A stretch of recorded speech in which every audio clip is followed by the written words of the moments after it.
Welcome back to the Star Monroe Show. So, last week I was talking about the epidemic of women apologizing all the darn time. And my first curious question is, how have you got on this week?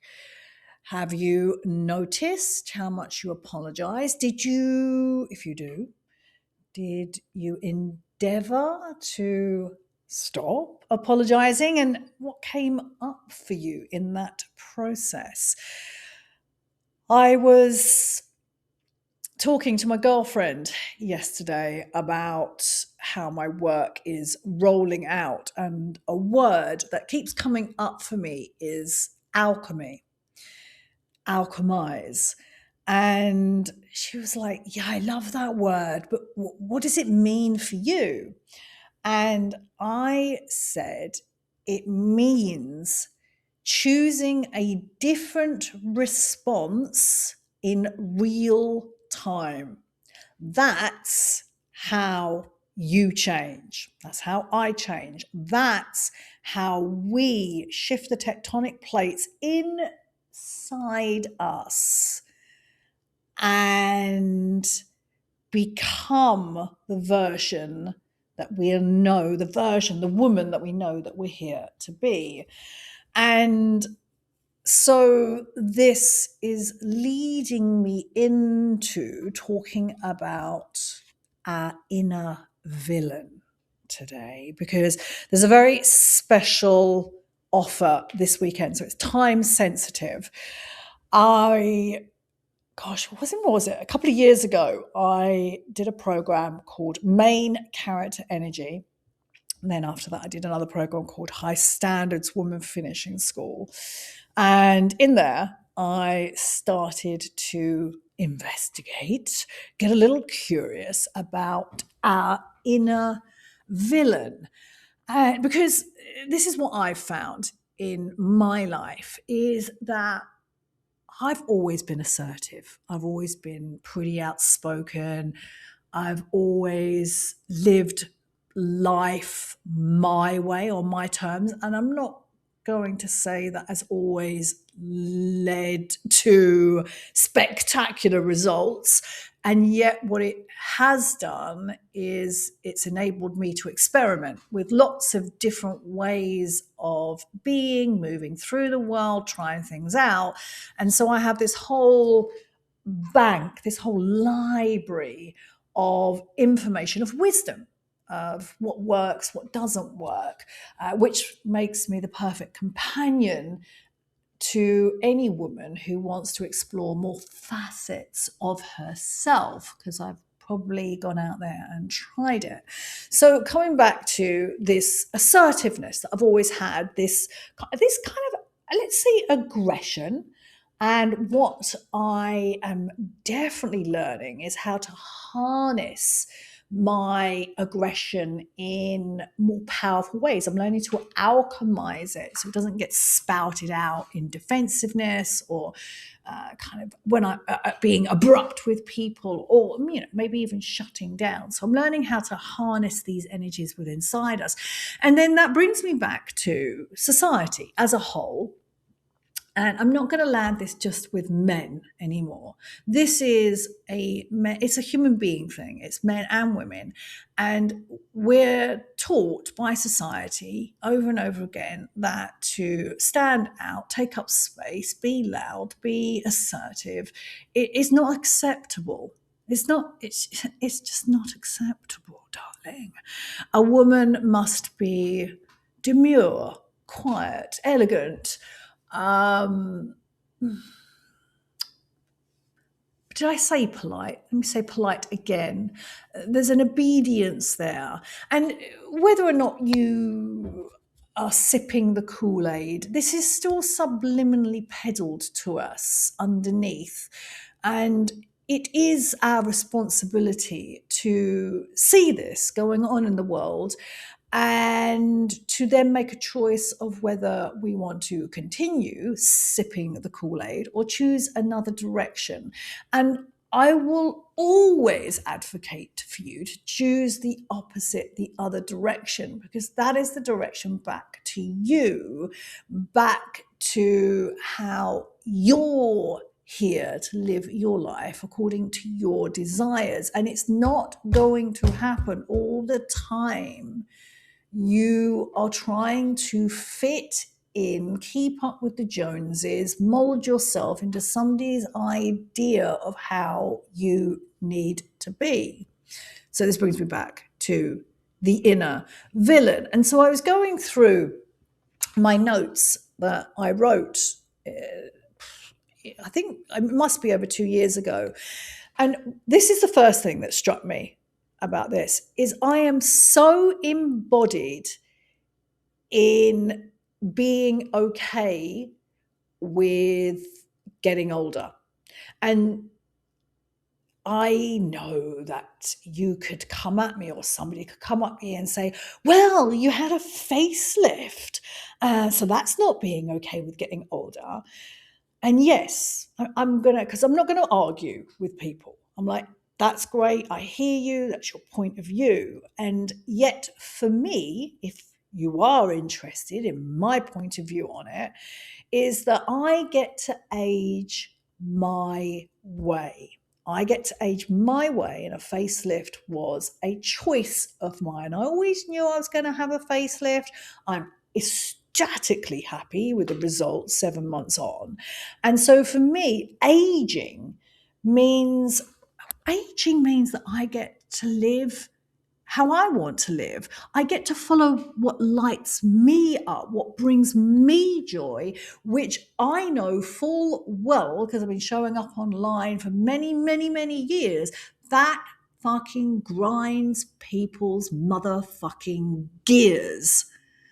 And I'm here to tell you that if you are here to live a life according to what lights you up, your joy, your desires, I think I've talked about this, which come from, I'm assuming they come from your soul, the blueprint of you are going to fuck people off. And so you need to be prepared to be the villain in other people's worlds, other people's point of view, perspective. And you need to be able to hold yourself in that without, and I truly believe this is a learning curve, without getting too uppity, too kind of like, well, fuck you. Because I don't believe that gets us anywhere, because that's kind of like a defensive energy. I feel, and when I came back, I think it was probably about 4 or 5 weeks ago, and I was talking about the desire-led woman. The desire-led woman is really rooted in who she is. She's really in. And so she's got nothing to prove. She doesn't need to explain herself. She lives without apology. And again, that is not a fuck you kind of to the world. It's like, this makes sense to me, and I'm going to continue living this way. And as I said, you're going to grind other people's gears. So the first thing about being a villain, about accessing this villainesque energy, which runs in your DNA, which is also it's part of your dark feminine energy, which the more I kind of explore this work, living as a desire-led woman, and the more I write and I share my ideas online, I'm like, oh, everything keeps pointing me back to dark feminine energy. I've never been a love and light, wafty, floaty around kind of person. I am very, very connected to myself, but I'm not wafting. I am direct. I'm to the point. I can see things that other people can't see. And this is where my assertiveness comes in. And so I loved living in Turkey, because that culture is so fucking assertive. They get to the point. And when everyone's talking, it sounds like they're having a big row. And so placing myself back into another westernized culture, being in the States, I was initially bombarded by this superficial niceness that seeped off everyone. I think I'm becoming immune to it, or I'm becoming used to it, so it's not grating me so much. I'm just kind of, maybe there's an acceptance. Oh, this is what goes on here. And then also what I am willing to do is look at it through a different lens. Oh, people are very polite, people are saying hello, they're interested. So it's like I'm exploring different avenues with that. But the thing is, as older women, and even when I say older women, look, for me, I am an older woman. I'm 55. And yet I've had conversations with women that are younger than me, that are older than me, that do not like the word older. Please take any word that grates you, that you do not like, and go and unpick that motherfucking word and take out all the stings and the boo-boos and the ouchies, and then redefine that word for you so that you can use it and embrace being older, because we are older women. And so the more we get to redefine different words, and words are spells, they hold energetic meaning to them, but until you've explored that, you don't know what the energetic meaning is. So you get to redefine that. It infuses us. So the thing is, as iconic older women, we're conditioned. Are we Gen X? I can never remember whether we're Gen X. I know my mum's a boomer. Are we Gen X? Gen Y? I don't know. I'm not really that interested, to be quite honest. I was talking to my sister about that. She's like, what the fuck are you talking about? Boomers, Gen X, Gen Y, and I was like, millennials. She goes, so I'm like, some people don't even know these terms.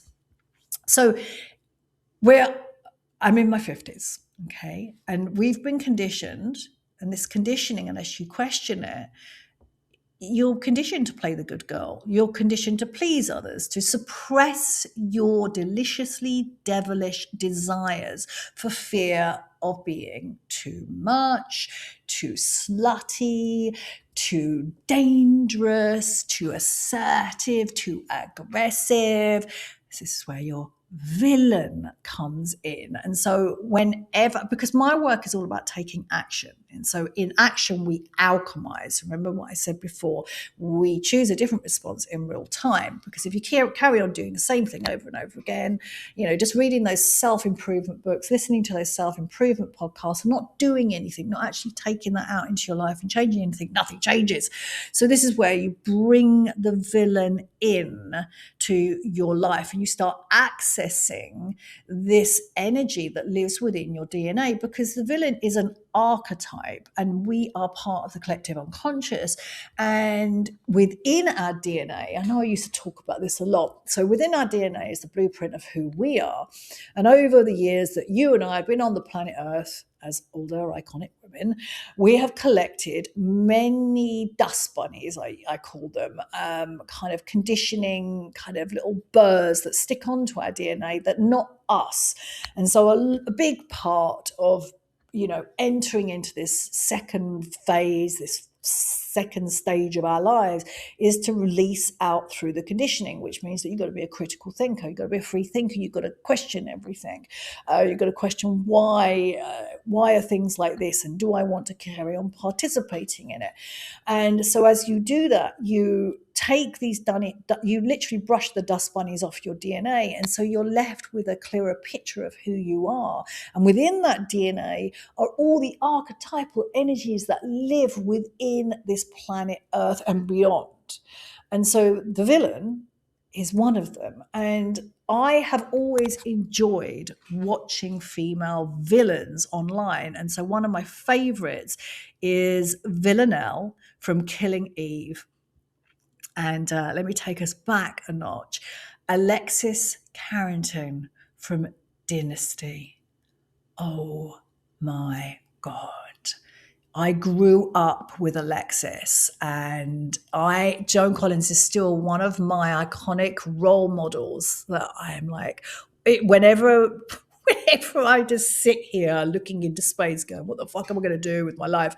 I'm like, what would Joan do? What would Joan do? Actually, probably even better question is, what would Alexis do? And then also, I love Fiona Good from American Horror Story Coven. So for me, these women, when I watch them, and this is what I mean, I'm mixing lots of my little tidbits in here, like iconic. There's always women out there in life that will wake something up in us. So I'm like, I'm always looking at them going, oh, what is it about these women that wake me up? And they are all assertive. They're manipulative in the best way. They always get what they want. And I'm here. I'm sure you are. I'm always here to get what I want. I'm here to live my desires. I'm here to manifest my desires into my reality. And I was sitting on my couch yesterday and I was like, damn, girl, damn, you manifest all your desires into reality. And as I said earlier, some of those will lead me down paths that, I'm not sure if I want to go down here, but they've made me the woman I am today. I wouldn't be the woman I am today without all my successes and my mistakes. So coming back to the villain is here, these women, and I really want you to start looking outside you. Who are the women? Who are those powerful women? Because this is what I see with Alexis, with Fiona Good, with Linnell from Killing Eve. I see that they're really embodying their full fucking power as women, and especially as older women embracing our full power. I mean, that is that's not peddled to us that we can do that. What's peddled to us is that we become invisible. I really don't drink the Kool-Aid about being invisible. What I love about getting older is that I can be invisible when I choose, and I also can be highly visible. I was playing with the term movie star energy, and Marilyn Monroe was really good at this. She could turn it on whenever she wanted to. So I want you to kind of play around with that maybe there's benefits in being invisible, and yet this notion, this knowing that you can also be highly visible as and when you want to be.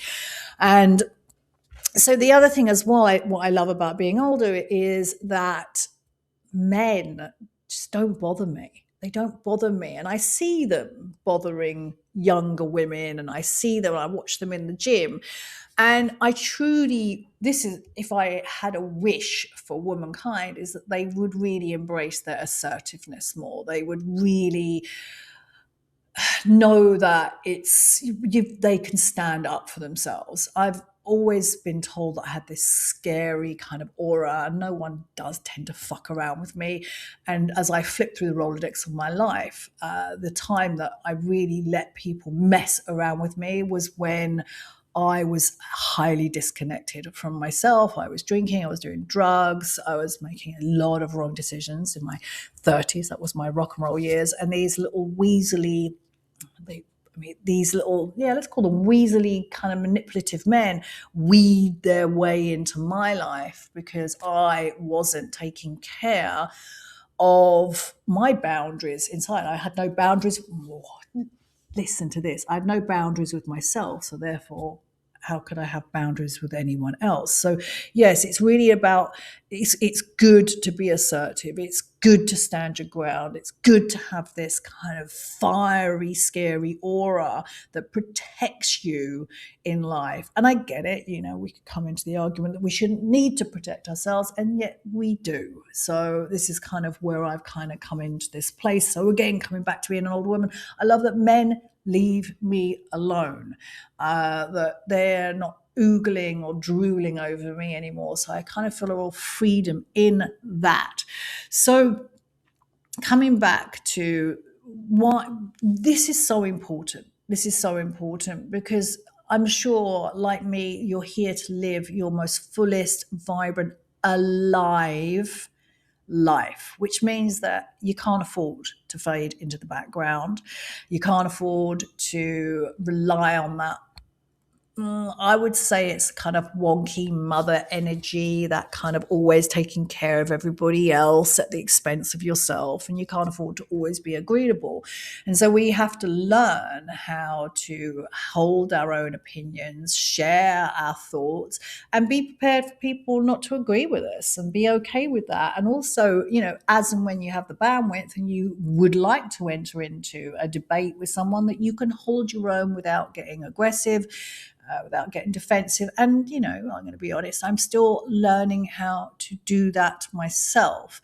I I think my mum always says to me, pick your battles. So I always think, as well, when I want to fire off a response or get into a debate, I'm like, do I have the energy to do that?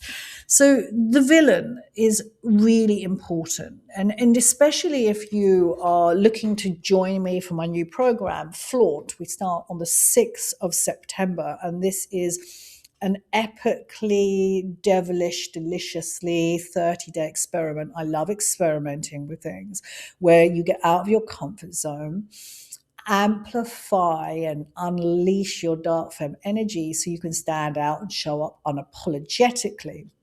So the inner villain is a really good immersion. It's a really good pathway to come into that work, because you start to do things differently. You start to be a little bolder.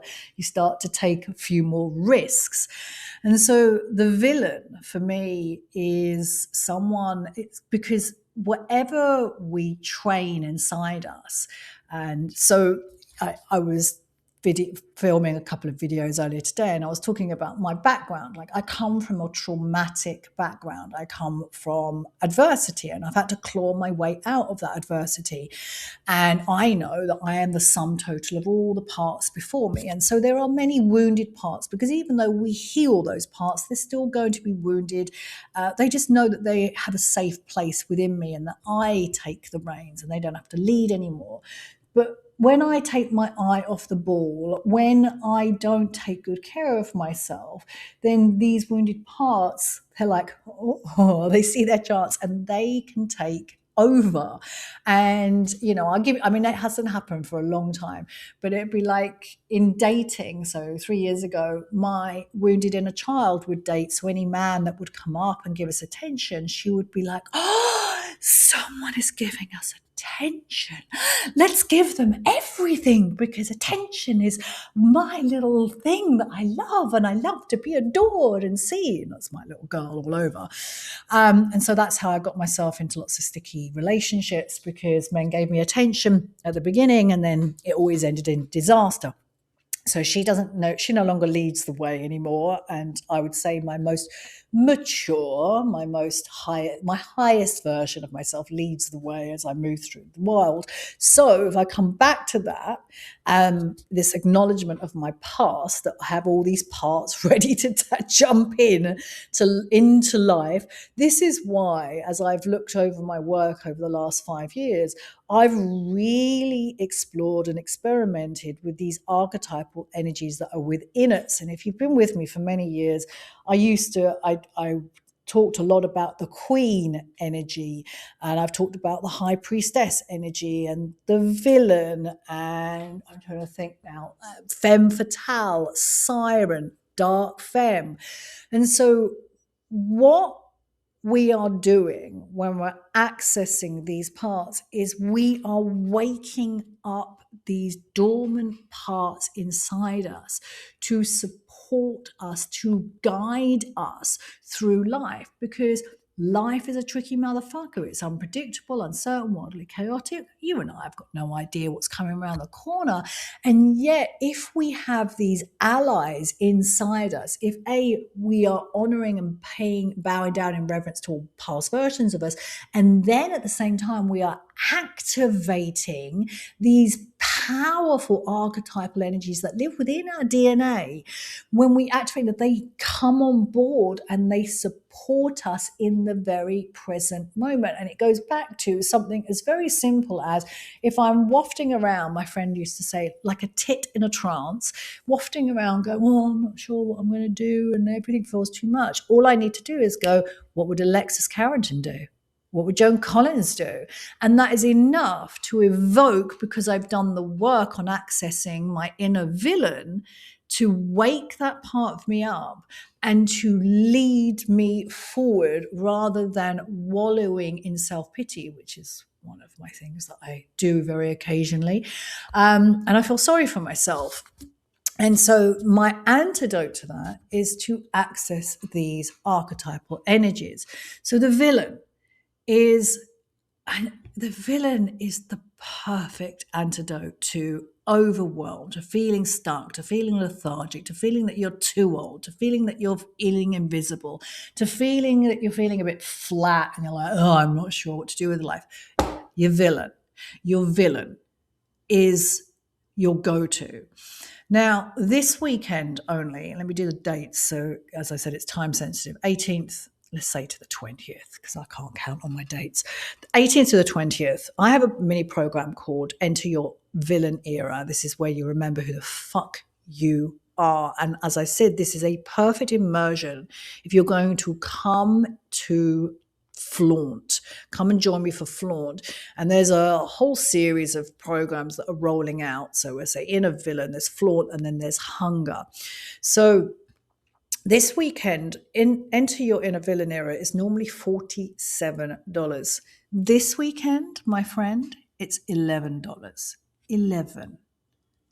Yes, I said it. $11.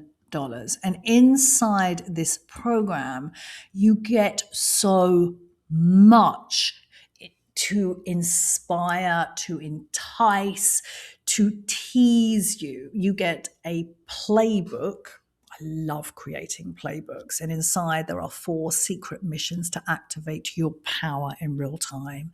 There's a recorded audio masterclass to initiate your inner villain transformation. And actually, I listened to that about 3 weeks ago. I was like, I was listening to it. I was like, who the fuck is this diva? I was like, it's you fucking moron. I was like, oh yeah. And what I did, listening to my own words, it woke that part of me back up. And I'm truly believe it's propelled me to become more creative, more assertive. And, because this move from Turkey to Tampa is highly challenging. Every single day there is another challenge for me to navigate, and I need my inner villain on board. There are also villain coded affirmations to rewire the story you've been telling yourself, because that is a big part of changing who you are. There's deep self-inquiry prompts to wake up the dormant, dangerous parts of your subconscious. Yes, we want them awake. A curated vault of villain-inspired resources and inspiration, and your very own villain playlist, because every era needs a soundtrack. So I'm going to drop all the details into, where am I going to drop them into? The show notes. And if you are listening to this in a timely manner, the links are in my Instagram stories as well. They'll be there today and tomorrow, so Saturday and Sunday. And as I said, this program is normally $47, and for the next 48 hours, it's yours for $11. It's yours for $11. And I was thinking about this as well this morning. I went out for a coffee yesterday and I spent over $11 on 2 coffees. I'm like, what the fuck? And what did I get from that? Well, I got a semi-okay flat white.